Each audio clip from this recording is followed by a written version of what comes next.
Hey, it's a Kirblog. Hi. All right, it's been a while. Hello. And I wasn't even going to attempt the actual lyrics of the Macarena, and I totally didn't just do like 2 takes of trying it and it sounding just cringeworthy. Anyway, I've not done one of these in several weeks because I've been extremely busy with several things all in a row of each other. First of all, Summer Games Done Quick was a few weeks ago already, and it feels old at this point, 2 weeks ago only.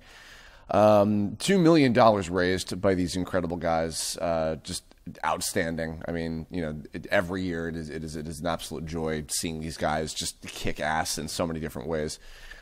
Big fan of the Mega Man block, the Mario block as well, of all these speedruns. I think I've determined in this year that my favorite kind in all of these ones that are all really fun to watch, Mario 64 races, I think, are my favorite. The 70-star run one that the two-player one that was happening was really badass, and I was happy to see Odyssey tossed in there for the first time. That was like immediately a game that I figured was going to get, was going to make for some excellent speed runs, and already it's like almost a year old at this point, getting close to it. So to see it on here in this light was great. I caught up with the Sonic block later. That was some fun stuff as well. Other outstanding ones, the Paper Mario run this time around, skipping entire sections of the games, not even surprised. And the Kingdom Hearts run, just astounding to me that you could beat that entire game in, I think, less than 3 hours, maybe 4, I can't remember exactly, but massively impressive. Probably the funniest one was the Cuphead run by the Mexican runner. Yes, that's actually his name, for those of you who didn't see it. His inclusion of voices was very amusing. And a big thing this time was A Hat in Time got its very first speed run. It's also been out for, I think, maybe a little under over a year by this point. And to see it up there and people blowing through it so quickly and doing a lot of these tricks, and to see it be raced also by two younger, like kind of up and coming speedrunners was fantastic. And it was great to see that. I was very proud. That was a game that I've had the most amount of involvement with. Funnily enough, I'm actually doing some work involving it right now. I can't say what, but keep an eye out. I was very happy to see that on there. Major congratulations to the guys at Gears for Breakfast who reached that point and to have a game that was shown on Games Done Quick. Also, side note, I need to apparently check out Sparkster and Rocket Knight Adventures because I saw the run of that and I was massively impressed. I've known that character for a while, but I've never actually played those games before, so I definitely need to check those out at some point because they look really fun to play. Anyway, so then shortly after that, got back to work for a little bit, and then not that long ago either was Anime-Expo. So I went to that convention for Friday, Saturday, and Sunday, for those of you who I did not get to see that weekend. On Friday, big thanks to Kelly Onolani and the folks at Warner Japan for putting on the Mob Psycho 100 fan meetup, all the cosplayers and stuff. Myself, Casey Modulo, Eric Kimmerer, Ryan Bartley, and Abby Trott all showed up to take some pictures with folks. That was where I recorded the That's an Excellent Decision video with everybody. It was super fun. A lot of really, really nice folks, always kind, and we signed some autographs and things. And that was pretty much all of note on Friday. And then on Saturday was kind of the big, massive Sailor Moon Day. That was the main reason that I was there for. My God, what a day that was. That was a really amazing experience. So I guess to pull back the curtain a little bit since now it's over. So Char Ingram, who's been kind of the major ambassador of all things Sailor Moon for the folks at Viz Media. She's been doing most of the marketing stuff and a lot of she's been hosting all the panels and everything every year at every convention and everything because she's just so massively in love with this show. So she just recently left Viz and she's now working as a marketing person for Capcom, specifically for Street Fighter, I believe. And this panel she was brought on to host anyway, just because of this has been her thing, and they wanted to have her still do that and everything. And so on Saturday morning we did the big Sailor Moon Day panel with myself and most of the main cast were all there, most of the Sailor Guardians and everything. So we did the panel, and it was the general, like, Q&A stuff, and showed some trailers, and we premiered a Sailor Moon Supers episode towards the end with all of the Amazoness Quartet characters in there, and they announced some of the cast of the Sailor Moon movies that are going to be in theaters very soon, the likes of which include folks like Melissa Fawn and Colleen O'Shaughnessy, Kyle McCarley, Chris Hackney, and Ben Diskin again. Not that he needs it. Love you, Ben. So that was great. But since this was a big milestone for all the stuff that Char had done for us these past 4 or 5 years now, we wanted to do something special for her. Well, I shouldn't even say we, because really it was Lauren Londa, who's the voice of Sailor Neptune, that kind of put this all together. She commissioned an artist friend of hers to make this like custom cut, beautiful print that had all of the Sailor Guardian symbols around it. It was this big mural kind of thing, and we all came in and we signed it kind of secretly over in the corner because we were behind the curtain while the panel was going when we were starting up before the cast came up and talked about stuff. But so we went in there and we we all signed this big print and everything, and we also had these fake flowers to give her as we went up on stage. Semi-indicating that something was coming, and actually even the cosplayers, the official Sailor Moon cosplayers that were always there, as part of the panel and everything, they actually made her a little something. It was like a little box that had a bunch of stuff in it that was all like photos and things related to all the work they've done together, which was super cute.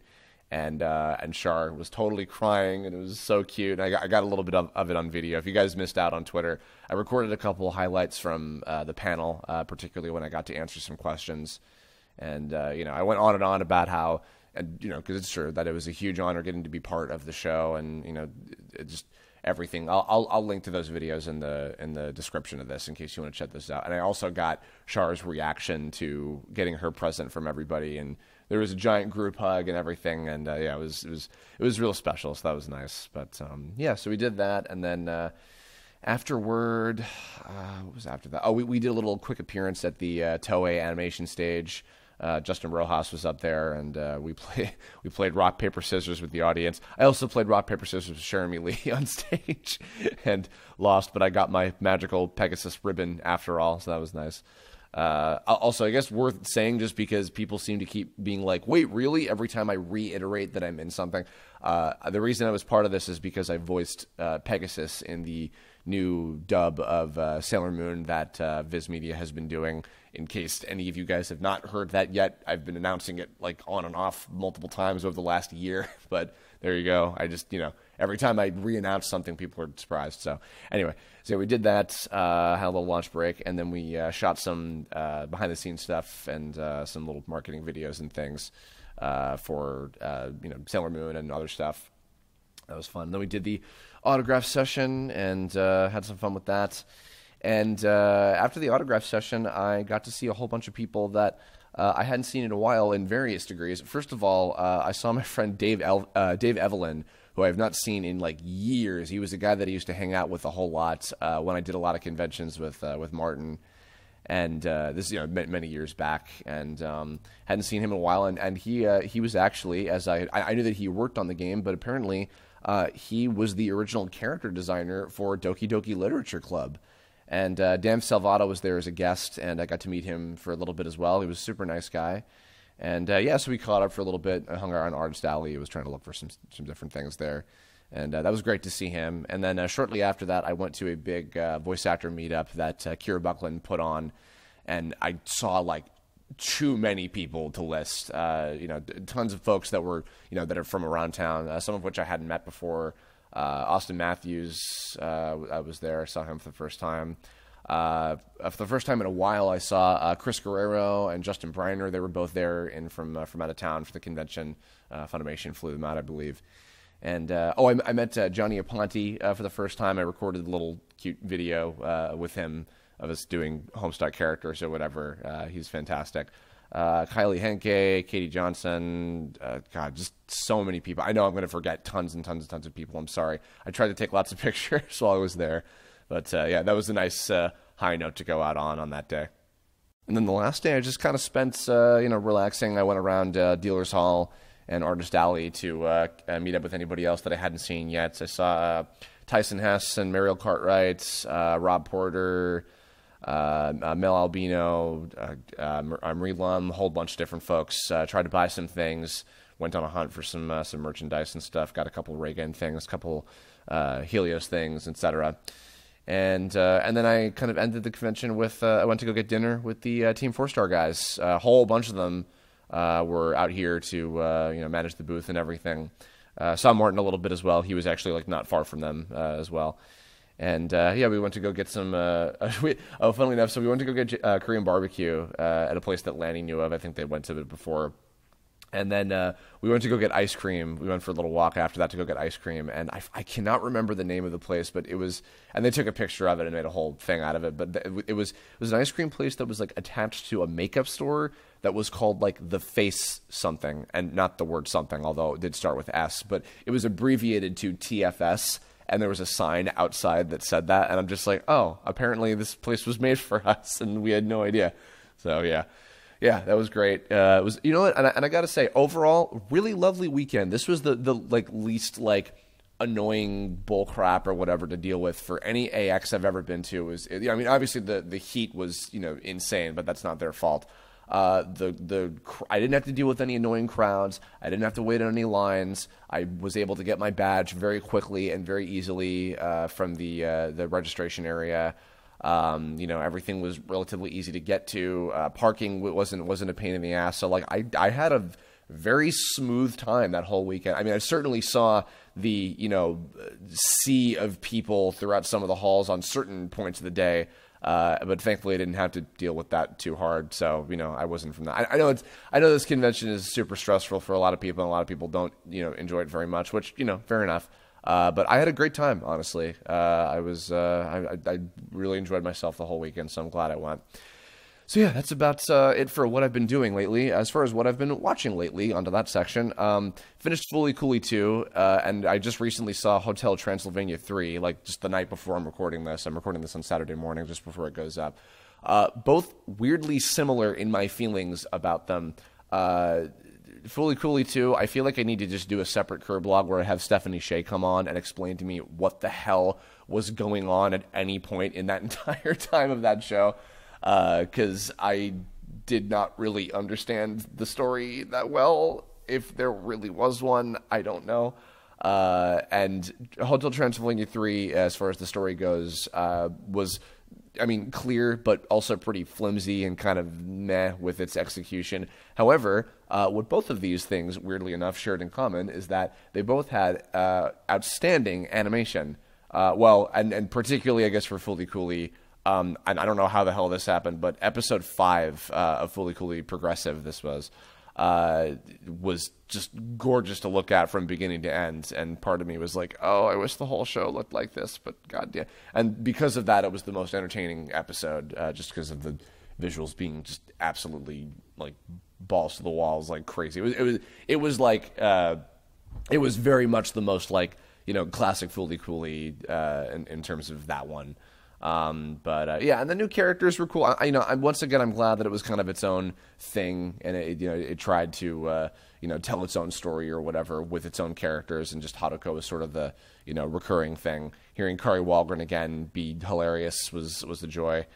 And I feel like maybe on the second pass, like if I go in knowing more, but the other thing is that it had most going for it was its gags. Had a lot of really good gags, and funnily enough, as did Hotel Transylvania 3, because what it lacked in story, it made up for with like every scene just had like some really funny gags to go with it. And actually, going back to the note about animation, Hotel Transylvania 3 is probably one of the most visually impressive CG movies I think I have ever seen in my life. We went specifically because our buddy Rob Isa was one of the story artists on it. And he worked on a whole lot of really good parts, like scattered throughout the film. But we went to go see it, and I'd seen the previews too. And I'd even mentioned, like, I was a big fan of the visuals of stuff like Cloudy with a Chance of Meatballs, which was a different animation studio, obviously. But no, it wasn't. It was Sony. What the hell am I talking about? it was, but it like this blew those two movies out of the water. Not in terms of story. The stories of Cloudy with a Chance of Meatballs 1 and 2, I think, are overall better. But visually, Hotel Transylvania 3 just, like, really, really pushed the limit. I always constantly felt like I was watching, like, an old-school Gendy Tartakovsky cartoon, like, pushed beyond its limits. And actually, you know, on that note, the credit sequence with the beautiful 2D animation that looks like the old-school Dexter and, you know, a little bit of Samurai Jack-esque kind of stuff in there was gorgeous to see that. And so it's a good time. You know, I wouldn't otherwise be jumping out of my seat to go see it, but I am glad that I did, just if anything for the visuals were just so impressive. So that was great. And Fooly Cooly 2, it was a fun ride. I'm glad that I saw it. I am looking forward to Fooly Cooly 3, which is alternative, I believe. That's going to be premiering tonight on Adult Swim, I believe. So I'm looking forward to seeing how that goes. I got a couple more friends in the voice cast of that one, and looking forward to hear them. So yeah, that's what I've been watching lately. Playing lately, not much. Amy and I have been starting to play through Ocarina of Time, because she kind of beat the crap out of Breath of the Wild on Switch. She got that for herself, and she's never played any of the classic Zelda games, so I wanted to show her Ocarina of Time, because I had it on on N64. So far, we've hit the Forest Temple, so we're still maybe close to the halfway point of the game or so. And so far she's been liking it. I'm firmly reminded that the N64 controller is finicky as hell, especially for people who didn't grow up with it. But she's still enjoying the game a lot, and I've been having fun seeing it again. I kind of want to replay through it myself at some point, but I might hold off until I get back to doing gaming streams again, which will probably not be for a while, because I've got more animation streams to get through. But on that note, what have I been working on lately? For those of you who don't know, I recently hit a major milestone. I finished all of the $200 tier Kickstarter backer enemy characters for the Tome RPG, and which now brings us to a total of 146 characters from the Kickstarter backers stuff, fully animated now. All the enemy ones have been completed. And so now I'm moving on to the 7 bosses, which were the $500 tiers. And then after that, I've got hundreds and hundreds and hundreds of the NPC ones to do for the $90 and below tiers. So that'll be taking up the rest of the second half of this year for me, because I've got a lot left to do on that. But hope you guys have been enjoying all those. I'm going to continue to keep that up. And then what else have I been working on? Actually, in the time since the last one of these little update Kirblog that I've done, I'm actually about to wrap recording a new video game. I've been directing a new video game in particular. It's another project for Servios, actually, which is the company that created Sprint Vector, and I'm working with them on a new game that they've been developing for a little while here. And actually, if you guys saw, I even tweeted about some of the people I've been working with. A huge honor in particular is I got to work with Kyle Bear and Trevor Duvall, who are both people that I met really early on in my career, and been huge fans of them, and have worked with Kyle before on Tome, of course. And this was my first time getting to work with Trevor, and even better, I got to work with them at the same time. We got to have an ensemble session, the two of them together, which was a tremendous, lovely, hilarious experience. And when I can say more about the actual project itself, I will, I'll talk about that and maybe make a whole separate Kirblog about it. Who knows? But so I'm just about to finish that up. Next Monday is my last day of recording on that. I've got a couple people left to finish up, and then we'll be done. Worked on a couple new anime shows. Actually, I just worked on 2 new ones this past week, which was cool. I'll be able to talk about those hopefully within the year.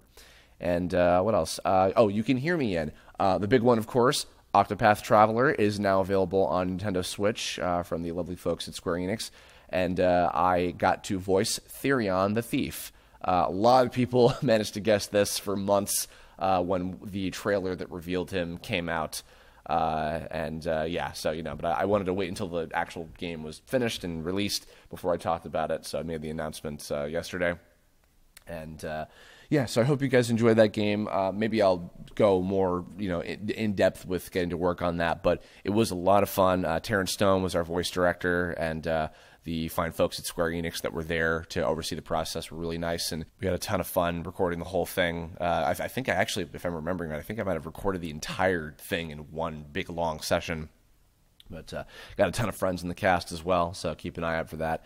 And also, this next coming week on Wednesday, the 18th of July, Godzilla, City on the Edge of Battle, which is the second of the CG anime trilogy of, or at least I think it's going to be a trilogy of Godzilla movies, is going to be hitting Netflix, where I'll be reprising my role as Haruo Sakaki.